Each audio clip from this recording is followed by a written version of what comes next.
Words are like my sun, my moon, my earth, the blood of my transmission, conveying visions as you listen. I sort them with conviction. Words are ammunition, knowledge, intelligence, diction. Words are where I'm capable of going and what I'm able to see, and for opening the minds of those who flee. Words are for freedom, thought, research, data, signals, symbols, science, categorizing, surprising, rejoicing, provoking, everything and everyone. Knowledge, skill, vocabulary, rhythm, word up, poetry. Do you have a voice? Yo, I want to thank everyone for tuning in to the very first episode of Word Up, What's the Word podcast. I'm your host, Era, and I'm really excited about our very first guest, D-Stroy of the Arsonists. And so without further ado, I want to go straight into the interview. So again, thank you for tuning in. Very first episode. My name is Era. Let's get into this conversation with D-Stroy. Rocksteady is a hip-hop crew now. It's about all four elements. Arsonists, all the B-boys that are down with us, the B-girls. We have some dope B-girls. It's crazy that's from Rocksteady. Let's go. Come on, D-Stroy is, my family is. As long as nothing funny with the money, everything is. I feel real, got me living so. I hope one day everyone in the struggle lives. Hip-hop is, my culture is. I only deal with individuals that wanna live. My friends are, my health is. A change from all the bullshit would only do you good. Yo, hello. Hello. What up, hermano? How you doing? I'm good, man. How you doing? Life is great, man. Life is great. That's good. That's good. Sorry about the link not working. Yeah, you know, we're in the future, so we're all just trying to figure it out. Man, it's some crazy times we're living in. The truth is I speak to a lot of homies in the game, and everyone's just trying to keep a level head, stay positive. It takes a lot of the community to keep each other positive.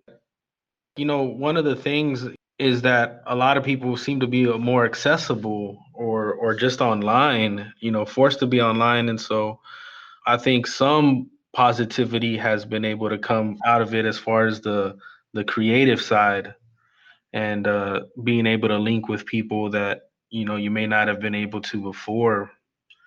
In the past, yeah. That's definitely true in every way. If you look at how, you know, when I started to show off your gems, it was definitely people being in their residence, in their place, or where they had their collectibles at. So, you know, that worked out for me. It was something that, like hip hop in the 70s, you know, people had to figure out, you know, a way to stay creative. And, you know, though we're not done with what we're dealing with, I just hope that people take the opportunity to just venture and do things that they're passionate about, things that they put off. Because even with me, with this pandemic, for myself, I still feel overwhelmed, which is a good feeling, because I'm a kind of a crazy person in that way, and I need that. It's almost like stability to be crazy in my world. So I just hope a lot of people are taking advantage of the time that they have, but also kind of psychologically staying positive. I could definitely understand where you're coming from with that. So Show Off Your Gems. It's a new show you're working on. You want to talk a little bit about that? Yeah, for sure. So, you know, I was during the pandemic, I had a lot of my hip hop collectibles and other collectibles from, you know, just growing up and saving and boosting a lot of stuff that I had. And I was on the phone on FaceTime with Crazy Legs, and I've hung out at his house, and I know the stuff that he has, and I was just going through my stuff, and I was like, yo, do you have that picture of you grinding on Madonna?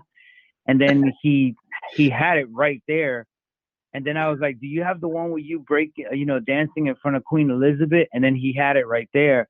Wow. And then a lot of people were watching, because it was us on our respective lives. And then my phone dies. And then the next morning, I went to bed, I woke up, and then I had all these like messages like, go back on his live. And it's also messages from him like, yo, that was fun. Let's do that again. Yeah. So I didn't call him back. I just set up my original set. I put shelves up. I displayed all my toys, all my action figures and my collectibles. And then I made a flyer, and that's how it all started. And then I just started contacting a lot of hip hop heads throughout the community, and show off your gems became a really cool thing to give people a lot of positive energy in a moment when it was needed, and just share some good stories culturally, and have some artifacts from those moments displayed. Yeah, those moments, right? And when you think about what hip hop has allowed a lot of people to do, right? Some traveling the world and just this crazy story, like, grinding on Madonna and going, and so I'm sure everyone out there knows who Crazy Legs from the Rocksteady crew is, but for those who don't know, like these little moments, and going back with me, the first time I saw the Arsonists was in at the BBoy Summit, and I forget the year. It was either 99 or early 2000 sometime. It was definitely 99, not 99. I think like 90, 97, 98. The reason why we went up there was because I called Jurassic 5, Jurassic Park on the air in New York radio, and the word got back to them. So we were like, okay, cool. So we're gonna battle. So there with the aesthetics of what hip hop was, the pureness, they represented it on stage, and so did we. So I was excited, like, and I was a guy who I lived on the street battling. Like, not literally living on the street, but there was a moment in my life where all I did was go outside to battle. Yeah. So who wants it, right? Finding someone to battle. Yeah. So, that's how I got to meet everybody, and I was down for it. Then we go to BBoy Summit, and we meet Jurassic 5's manager, who comes to our hotel, and the only one who shows up is, I think it's Akil. Yeah. And that was it. So we did the show, we did the performance, that one but we never got to see Jurassic 5. With all the love and respect for them in that moment, but we also knew that this was a sport, or at least that's what we remembered it as, and I'm sure they did too. We come from a certain time, where that was like, oh, they're gonna battle? Yeah, let's do it, Absolutely, and of course, being able to go cross country and battle someone like that, that's dope. Yeah, it was we had a respect for them, and we thought it was something. We were super hip hop kids. Like, we'll argue about KRS-One's third verse on the 8th song on his second album to like 6 in the morning. That's how. So it wasn't like a thing of any animosity towards them. It was more like, oh, they're a crew, we're a crew. We watched Wild Style. We seen Cold Crush. So we was like, oh, let's do it again 20, 50 years later. But it didn't happen. But it's something. It was a moment that I was super hype about. It was interesting that this is my first introduction to Arsonists. And I might have been a bit late because I think y'all started in the mid 90s, and so it was a few years after. But it was. Actually, you're right. You are correct. It is 1999. It is 1999. Okay. Yeah, that's what. And so Loot Pack was on the lineup. Who else was? It was Loot Pack. Dilated Peoples, and what was interesting is Dilated Peoples was like the flyer I had. They were like the smallest name on the flyer. Yeah, they opened up for us, and we had guys from LBC come on stage, and they were talking about the East Coast, West Coast shit. And because it was pop. I mean, it was still hot at that time. We went. So we did a couple of venues. So we did BBoy Summit, And because we were out there, we were like, yo, Dilated, what else is going on, you know? Yeah. And I remember we were at LBC and some like dudes came on the stage. Like they looked like they were less interested in, you know, the hip hop component, but more about the East Coast, West Coast beef. Yeah. And we're like, you know, we're hip hop heads. We don't care if we're from Arkansas or Philippines. You know, we're just hype on hip hop. So, you know, I blocked the dude's body from like coming in front of us after he got on stage. And then, you know, he kept yelling West Coast behind us, which was fine because we have nothing to do with any East Coast, West Coast thing. But we knew, or I knew he was in that moment. You know, he was living in the narrative of what Vibe Magazine started. So we go outside and him and like 4 other dudes are like looking at us hard, like, fuck you, New York dudes, you know. And I'm like, B, listen, in the hood, if you're not from the hood, you don't pop no shit because you don't know where the fuck to run. You know what I mean? Yeah. So the youngest guy in our crew, Swell, was super ignorant and he wasn't hip to this. So he was like, yo, fuck y'all. And they're about to go at it. And I'm like, Swell, bro, you don't watch movies? Like, people get shot, fam. You know, because in my neighborhood, it's exactly that. But then you think, oh, you know, we're somewhere else. There's palm trees out here. There's nice houses. Nah, B, it goes down. It goes down, so, man, and that could be in any spot. Exactly. Yeah. Exactly. So it was you know, the battle, the BBoy Summit was phenomenal, and Asia won. You know, everybody who played a part in putting that together, and that was great. Absolutely. And is that the same year that they had the I don't even want to call it a riot, but is that the one that happened in Venice Beach at that same time, or was that a different B-Boy Summit? I get them confused. I went to a few. That was a different B-Boy Summit. I would have remembered that. Yeah. Okay. So I think that one was the 2001. So I went out to the one in '99 as well. And I'm from San Antonio. I'm from Texas. And so dope, my story because I was at that Long Beach show. My story is that me and 4 other friends loaded up into a car and drove, 18, 20 hours straight to go to the B-Boy Summit, Wow. and that was, and when you talk about, love for hip hop and culture and that, that's it right there. At the time when I'm driving my Mitsubishi Galant, I didn't trust these 4 other knuckleheads in the car. So I drove straight.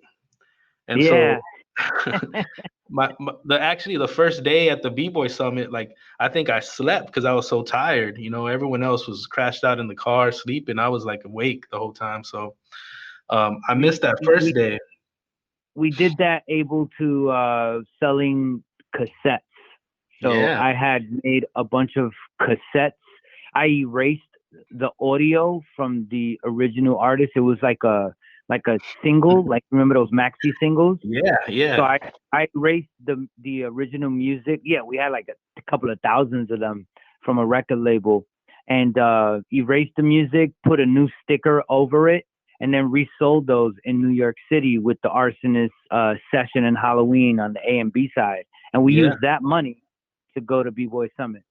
Man, absolutely. And so, these little snapshots and just moments in time where it's just, I think it's just different now. I think the internet has allowed other avenues of promotion, but I think just that, hand to hand and just like street, like you talk about the tapes and cassettes was just a totally different time.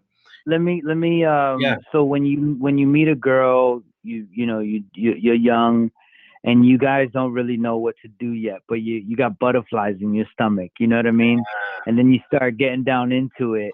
But before you hit the ultimate, you got to mess around. And my point in bringing that up is that's what we did when we bought product. Like, before we left our house, we were like, oh snap, De La dropped a new album. And then we walked or we traveled, however we got to the record store. Then we looked, then we touched it. And then we read the credits, we listened to it. It was like a moment for us. And you know, of course, you know, evolution is evolution, but that is what you're speaking of too. Like all our senses were at play back then. Huh, that's interesting. Yeah, because you know, record, you know, having the physical copy of even just the CD or cassette, or I mean, it was a physical copy. Now people just download it, and it's like a file on their computer or Right. phone or something. Ah, at that time too, you know, you guys, can you speak a little bit on just the differences on like touring overseas as opposed to the U.S.? So I was just having a great conversation with Buckwild yesterday, the producer, and what we was talking about was something I wish that every artist, even the young ones, had that we had, was the ability to tour. Yeah. So the Arsonists, we were able to tour straight through for a year and change, possibly more, just off of one 12-inch single. And that was, you know, not only was it the time, but it was also that we had a stage show. So we were like fun to look at and entertaining. What that played into was us being able to perform throughout Europe. You know, Europe's market, you know, we're exotic, you know, where it's like, oh, wow, those guys are from the United States, you know, or Rocksteady Crew or New York. Like all these things were put in parentheses to why people should come out. And then when the shows happened, you know, they were a lot of fun. You know, I'm not gonna say I seen a lot of artists out there, but I knew coming not so much from a bias standpoint, but also from a place where I knew we cared about what we did on stage, and I think that resonated well with the ecosystem that existed out in Europe. Gotcha. Yeah, and then I don't even know how artists are doing it right now with the pandemic of not even being able to tour, you know. Artists are absolutely not doing it. Yeah. I speak to a lot of them. I am not speaking for all of them, but you know, right now this is a time where everyone has to, you know, figure it out. You know, whether it's continuing the idea of pursuing the music or just pivoting. You know, there is nothing wrong with a pivot because this isn't something we can control. You know, this isn't something we created.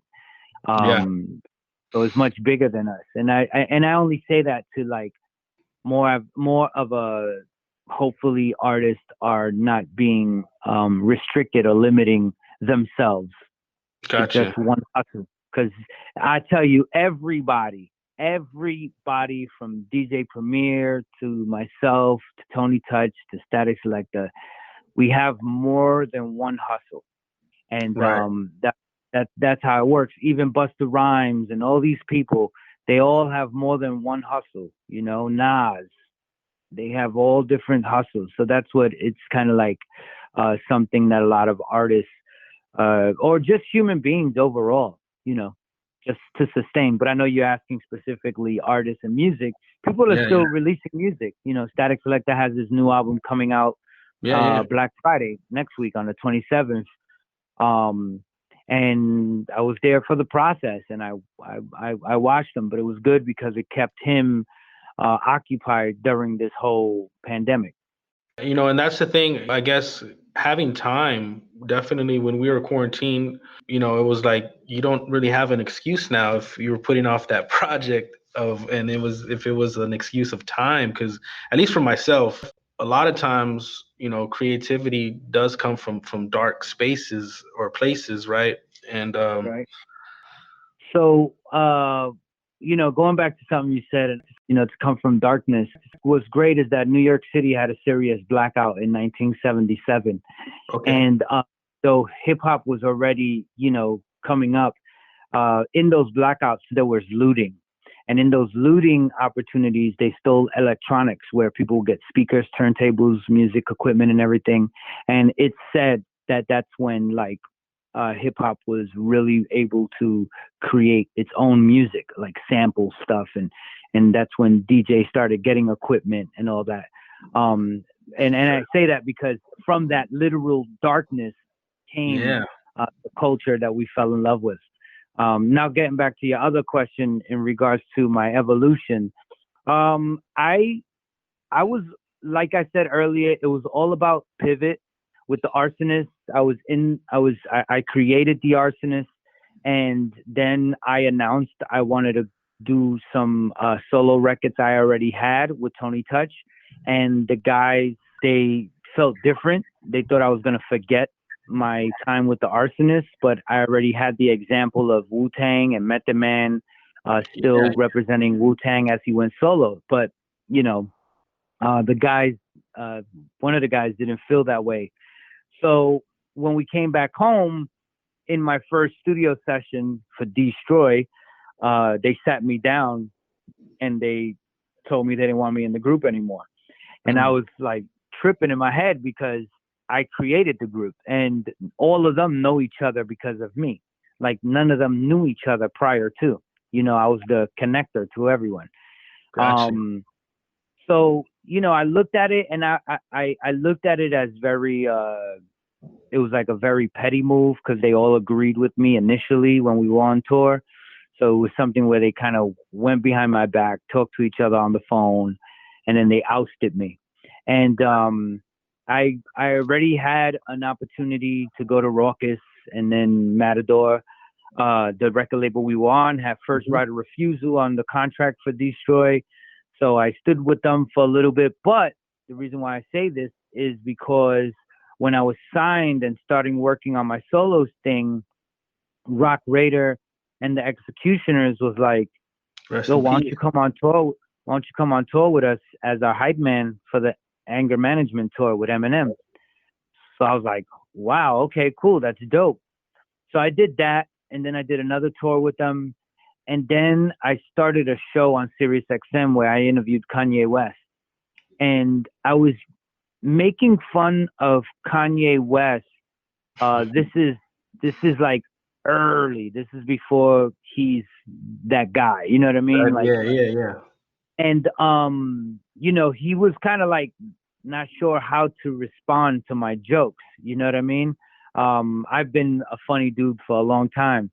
So his manager pulls me out the room, and they're like, "Do you want to go on tour with us?" And I was like, "What?" So what they wanted me to do is go on tour with an artist that they had signed because it was a female who was, you know, there's a huge potential of her being made fun of. You know what I mean? She was a violinist. She was Israeli. She was a white girl. So, you know, doing hip hop, you know, she probably get made fun of. So I went on tour literally just to sit on morning shows, sit at radio stations just to be the bumper. So I'd walk in first, I'd size up the room, meaning I'll find who's the joker and I'll hit him or her first. And then she walks in, and then the interview it goes well because they're like, oh shit, that's D-Stroy. You know, he's crazy, you know, whatever it is that I said, but I'll set a tone. She ended up getting booked for doing NBA, tour with Trey Songz. And the NBA people were like, you know, would you like to host the tour? And I was like, okay, cool. You know, like, that's dope. So the first basketball game they had me do was USA versus China. They liked the way that I could pronounce the Chinese names because, you know, I can speak Spanish, so it helped me with the pronunciation. And from then on, they got me, you know, All-Star games. And since then, I've done 12 All-Star games. And then Red Bull hired me to be the in-arena host for the Major League Soccer team. And then I got poached from Yankees, NYCFC, to be the in-arena host at Yankee Stadium. And during that time, Red Bull started an account with NFL. And then NFL was like, bro, can you come on and talk to NFL legends like before the Super Bowl starts? Because there's like a huge moment for the fans where they just interact with the athletes. And I was like, yeah, of course, it's a dream. That's a dream. Yeah, I've from Kobe to, Tony Gonzalez and I say Kobe and Tony, of course we lost Kobe, but Tony Gonzalez, I was a big football player, in my neighborhood on some hood rat ghetto shit. And Tony was the only one with a last name that I was familiar with as far as like a Spanish last name. Right. So I connected with that, and he didn't know what the hell I was talking about, but I'm like, what's up, Dad? And he was just so cool, and we kicked it, and he inspired me, and just to, and I had a jersey because I used to be in a hood rat team where dudes used to come with guns just in case if a fight happened. So I came with the jersey that was older than one of the running backs that signed it, and Tony Gonzalez hit it. I had Drew Brees hit it. Anyway, just this year at this Super Bowl, like I got to interview MC Hammer, which was fun, because he's MC Hammer, Lil Nas X, and I had Deion Sanders do his perform his song, Yeah. And it was hilarious, but for my soul, it was great. Man. So interviewing these guys, I mean, you talk about Tony Gonzalez. Anyone else where you're just like, starstruck or Yeah. So I tell you, one time I was doing the MTV Awards, Jamie Foxx's after party, and we're performing, and I'm getting the crowd hype, and I'm making the crowd go, oh, and all of that. And right behind me was Eddie Murphy, and I'm tripping, right? And in the crowd, I see Hulk Hogan, and I'm tripping. And I say, yo, and I give a shout out to Hulk Hogan, and everybody's like, Hulk Hogan's here? Like, and Eddie Murphy said that, you know what I mean? Like it was just a trip. Now, later on that night, I took Jamie Foxx's Chanel glasses. I took the doorknob to his bathroom. This is all like how these moments for me were like, bro, this is amazing. So if there was any advice, I do have to say what got me to those positions is that I took the ego out the way. I wasn't so much a self-indulgent person. I was more about what it was I was representing, and I knew I was representing an energy and also a moment, and I knew that moment was valuable to the humans around me, and that's why people brought me on board because it was literally put in those words to when I did the first NCAA slam dunk competition at the Final Four. The agency was like, how to make the moment big. And how I do that is that, I realized me as a little kid, because the truth is, NFL game is expensive. A basketball game to take your family to is expensive. So sometimes I am the closest that a person will ever get to these brands. They'll be next to me and they'll are under the assumption or the fact that they just seen me with with LeBron or with whoever's that superstar who I just finished interviewing. So I know that my contact with that fan needs to be one that they'd want to continue loving and appreciating these organizations like NBA, who employs a lot of people of color, NFL, MLS, all these companies. So, it's bigger than me. And I know the hard thing about rappers, they don't get that because they're stuck on themselves. Well, it's just the whole MC thing, right? Like the ego is huge. And so right. You say it's like, so as an MC, your ego is huge, but I like how you talk about how, getting away from that. Man, you made me think quite a bit there. Anyone in the NBA or NFL that are hip hop heads that know about Arsonists? Yeah. Funny enough, it's Kevin Durant. Really? Yeah. In Houston, I I interviewed him, and at the end of the interview, I had asked him about DJ Premier, and I brought DJ Premier up because I remember I seen an interview of him in his house, and he had a MPC in the background. Okay. And I was like, yo, I act like somebody told me. I was like, yo, dudes are telling me you making beats. And he looked at me like I knew something I wasn't supposed to know. You know what I mean? And then I'm like, so what are they sounding like? Are they like DJ Premier? And now he's like super perplexed, because you got to remember, like, people look at me in those environments and they're like, how the fuck did this underground hip hop kid end up hosting these big marquee things? You know what I mean? So, but it makes so much sense. Like, I questioned, I was like, how? But then I was like, it makes so much sense though. But I'm sorry, go ahead.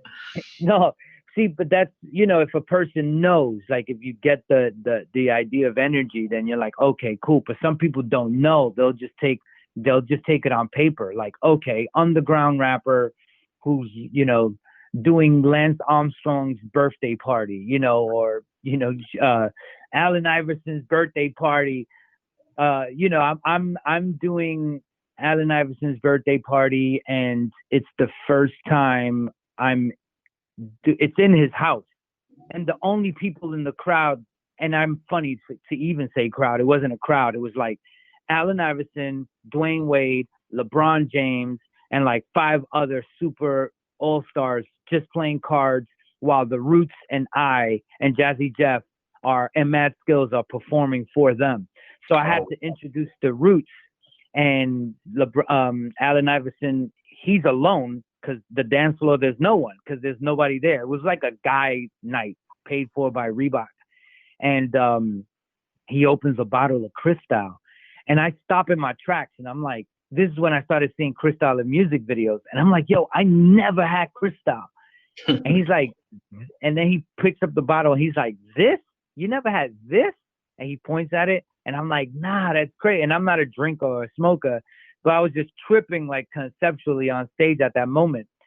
Yo, so he asked the lady to give him a bottle. So he opens a fresh new bottle, and he pours the whole bottle on the floor. Wow. Like, you broke ass motherfucker, this is nothing. And then, still to this day, I have 2 Cristal bottles that I took from that party, because I was like, motherfucker. But yeah, man, I remember doing the BET Awards with 112 at a venue, and somebody was yelling, Arsonists, with fucking 112, an R&B group.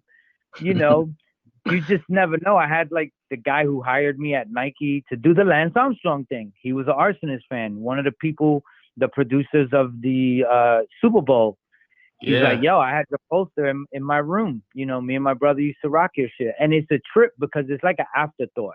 Like, they're hiring me because of, the work I put in, not so much Arsonist, because when you look at a big brand, you got to understand, when I hold the mic, I'm representing a $1 billion brand. You know what I mean? So they don't want to mess around and get a guy who they were a fan of. They want to get somebody who's going to do the job.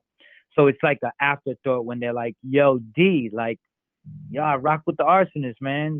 Good job. And it just trips me out. No, definitely, man. And then you had the Left Unattended on the Flamma. Dude, those were so hilarious. I used to watch those and just like, how did that come to be, man? Man, that's beautiful. So what happened was, Univision, the Spanish network, wanted to get into the English-speaking Latino market. They went and they hired all these people who were popping on social media. And then this guy who I did a web series called East Willie B with, he was the creator of the show. He ended up being the head of that company. Gotcha. And he's like, D, I want you to come and do this show. And we like tossed some ideas around, and then it ended up being, me interviewing you know, all these black artists. Now, I say that specifically because it was aimed at the 17-year-old Latina from Cali. You know, that's who they said that their demographic, their base, their viewership was mainly. And I'm like, bro, like, I'm doing this shit with Rakim. You know what I mean? And it was a not so much a learning curve. It was definitely one where I was like, I stood to something that I knew, but it was more about personality, and I wanted to make people laugh. I wanted to show that you could smile in our culture. I also wanted to be able to give our legends their flowers. And I'm happy it was under the brand of Univision, you know, because, bro, I'm gonna tell you, bro, it's not easy for me to get a gig like in front of the camera. You know, I have my face, and, you know, it's a challenge.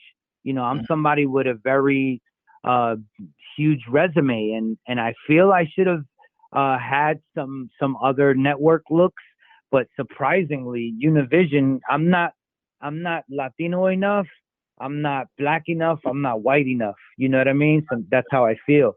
So I just feel like the most important thing is just energy and making people smile and laugh, because that's natural to me. Yeah, yeah. You know, speaking of you know, different races and whatnot, I moved out to Brooklyn in like '03. I was out there for a couple years, and I remember seeing you at a place called the Martinez Gallery. Okay. And I think it was in Greenpoint in Brooklyn. But you know, I went back about 2 years ago, and I didn't recognize the place, man. Can you talk a little bit about like gentrification and how the neighborhood has changed out there? My mother and my father paid $750 for rent. They had to move out, and they lived there since 1973. Wow. Because somebody bought the building and told them they had to leave. They renovated the house that my parents lived in the way that my parents lived in it. And now they charge $8,200 for the same apartment raised in. You know, wow. So the thing is that one person, what happens is that people see New York City and Spider-Man, Sex and the City, and they just want to come and be a part of that magic because that's how they've seen it, right? When they come out here, they realize things cost money. When you get an apartment, you sign a lease for $8,200, you have to go on Craigslist and get other people to sign in with you so that you guys just split the rent. So then you have 11 adults all chipping in for rent, and now it becomes like a college dorm, you know, kind of place. And I went in that apartment after the fact just to kind of see how it was, because I was curious. And yeah, man, it's gutted, just like the city. So New York City is a culture that people remember it for.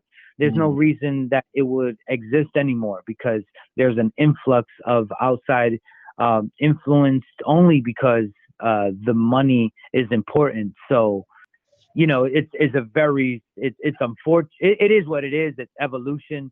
You know, I mean, it was a point where Brooklyn even wanted me to be the borough. They wanted me to go into politics to be the borough president. And I was like, I don't feel comfortable doing that. But they liked my presentation that I wanted to do an event for Brooklyn, you know, a concert thing. Gotcha. And I put it together on my own, and they were like, man, a person with your face from Brooklyn would be really cool.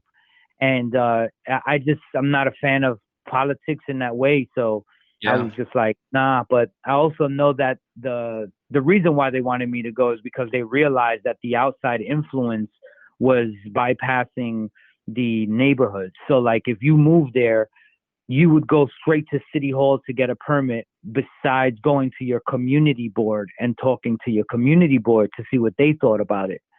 You know, they'll bypass not caring what the neighborhood thinks and go to the city, get a permit, and do an event there that excludes the people who are originally from the neighborhood. So that's what was happening. Man. So yeah, if you stood Biggie right now on Flatbush and Tillery, and you had him open his eyes for fucking 2 minutes, And in those 2 minutes, he's looking at the skyline of what Brooklyn looks like. And then you tell him that Little Kim did prison time, you know, he'd probably be like, I think I'm going to want to be put back. This is kind of weird. Wow. You know? Oh, yeah. It's a trip. It's a trip because I'm from here. Yeah. And, you know, I don't live in the same neighborhood anymore, but when I go back, it's a trip. Like even last night, I seen a woman at like 3 a.m. walking around in a neighborhood where we used to throw batteries at drug addicts. You know what I mean? Yeah. And bad things used to happen to people there. So it's a trip, but hey, I survived it, and salute to everybody who survived the crack epidemic.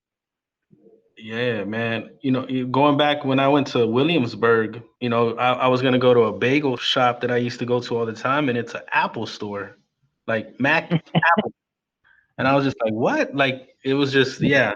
And you know, I was only out there for a couple years, and even then I didn't recognize a lot of the places, and so, you know, here in I'm from San Antonio. I'm in San Antonio right now.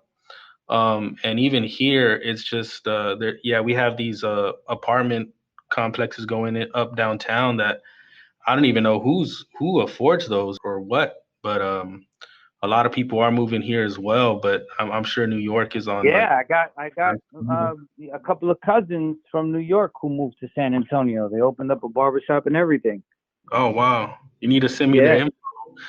Yeah, I definitely will, man. Because you know, it's good dudes. Cool. Yeah. Cool. Let's see. Any new projects you're working on? So I'm gonna continue. I'm on a hiatus with Show Off Your Gems. The reason why I've got a phone call about connecting with some bigger brands with the show, you know. So I wanted to.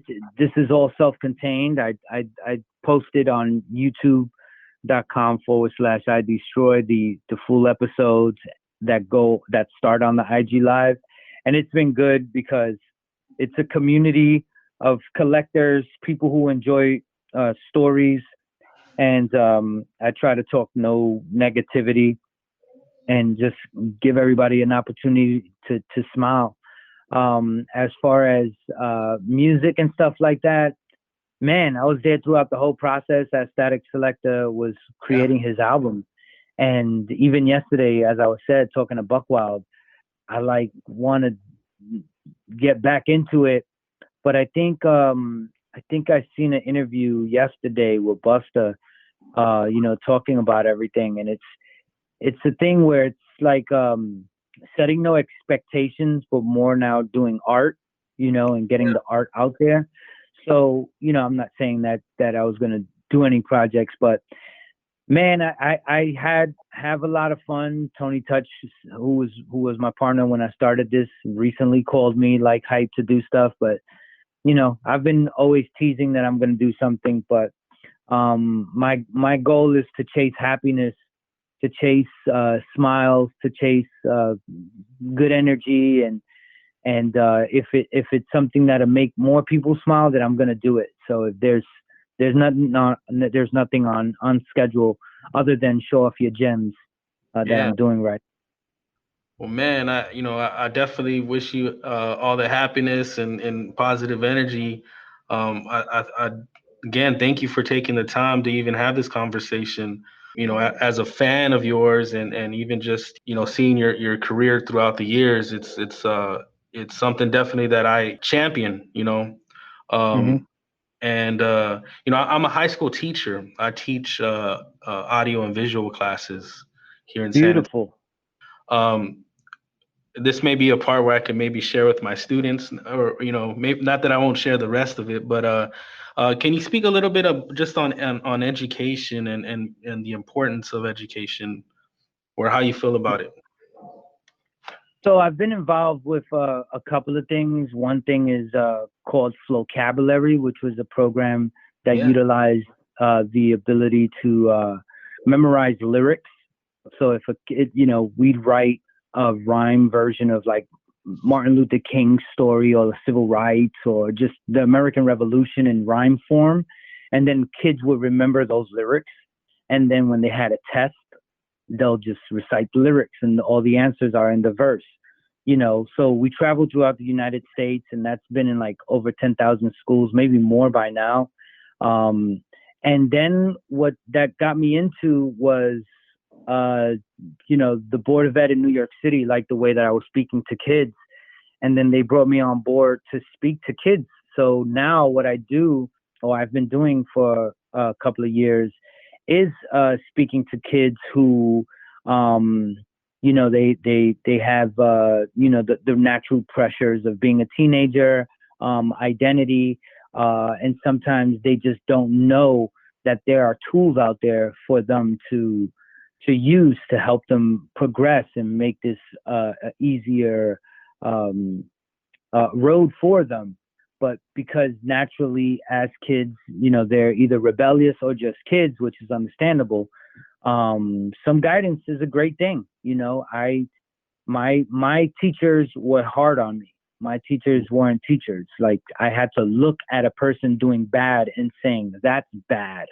They didn't tell me that was bad, So I'm now of the good fortune where I can now talk to a student and tell them, give them some options, and then let them take the road so that they can advance their parents, they can advance their legacy, and they can actually, attain the ability to travel the world, doing what they love, or just find more reasons to smile. Once again, I go back to that, even when you're a child, because I've had adversities and I've seen things in my life that I didn't need to see. But it was all because I did not have a person to tell me, don't go down that road. You don't need to go down that road. And if there's anything I can say, everybody who's telling me keep it real and represent, all of that is all nonsense. My best friend as a kid is someone that I wouldn't want to see right now, because he went the wrong direction and he did wrong. Right. Not only by me, but just on society standards, but it was because he had no guidance. And, I just hope the young heads do their thing, and also the OGs, man. Don't just allow the kids to make their attitudes be a way out, Right. Just be patient. Be patient. And if a kid is going through something, like, be patient. Allow the kid to be a kid, Right. So, a lot of my things are just speaking to kids who, good kids who have problems, kids who are, are going to high school, but they're living in a shelter. I got like some serious issues with kids that I speak to, and I just gotta help them, man, because they gotta make it, man. They gotta do it. They gotta shine. Man, it's such a deep thing when you talk about having these negative influences, but to be able to look at that and say, like, you don't want to go down that path, and it's, you may not have had all the positive influences, but just to be able to recognize that the negative ones weren't the ones you wanted, man. Right. Right. And, me, I grew up with, there was a lot of alcoholics in the family, and I don't drink. And there was a lot of drugs in the neighborhood, and I've never done drugs, and it's wild because I'm a hip hop kid. So and I went on tour with with some of the wildest ones, but it's also a thing that, it is just me. I'm not judging anyone for it. It's just me. I chose my path. Yeah, I mean, and just being associated with Uncle Howie Records, just and just like, I guess, all of that image of what they were doing.